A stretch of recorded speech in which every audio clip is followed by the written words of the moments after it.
Hey Team Toni, Coach Toni here. Welcome to your 11th Mapple. I have a small Mapple for you. So the title of today's Mapple is How to Read a Decimal Number. So let me give you a scenario. Let's say you're sitting in class and the teacher comes in and she gets started with the do now. So the instructions is complete the following, and she puts this number up on the board, or she puts that problem up on the board. So you work on it and you find the answer. Now, how do you say this answer when she calls on you to say what you got? Most of you might say 5.56. And if you are one of those people, sorry to say, but you are wrong. So let's talk about how do we actually say this. So the 5 point is okay. The 56 is where the problem lies. So what does 56 actually mean? 56 is literally 5 tens and 6 ones. So if you don't specify 56 of what, the assumption is that you are talking about wholes. So just saying 56 after saying the word point would be inaccurate, because anything after a decimal point implies that there isn't enough to create another whole, much less 56 of them.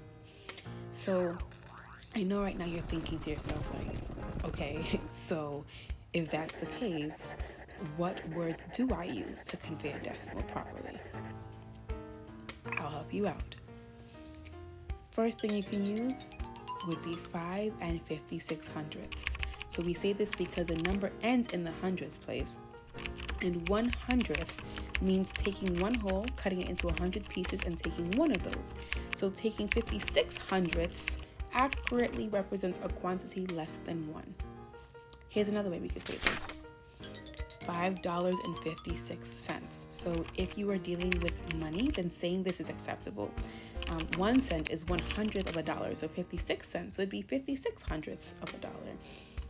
Often when people talk about money, they don't say the word cents, but if it is clear to all parties involved that money is being talked about, the word cents is implied.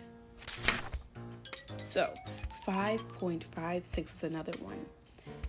If you say each digit after the decimal point individually, then you are just communicating a string of numbers, and their placement in the string allows others to know the place value.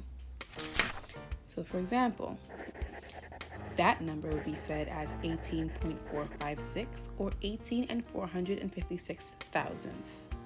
Does that make sense? Good. You're welcome. See you later.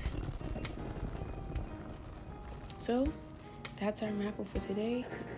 Thank you for joining me. I hope you found this helpful. If you did, please use the hashtag mappleaday to talk about it. Then like, comment, subscribe. You know my social media is always at PlayMathGrow. If you would like to learn more, please visit www.PlayMathGrow.com. And if you would like to chat, suggest something for a new Mapple, or have a question, you can email learn@PlayMathGrow.com. Okay, so now we did the first do now, and we know how to say the answer, 5.56. Now it's your turn. If we see this problem on the board for do now number 2, how do you say the answer for number 2? See you for your next Mapple. Coach Toni.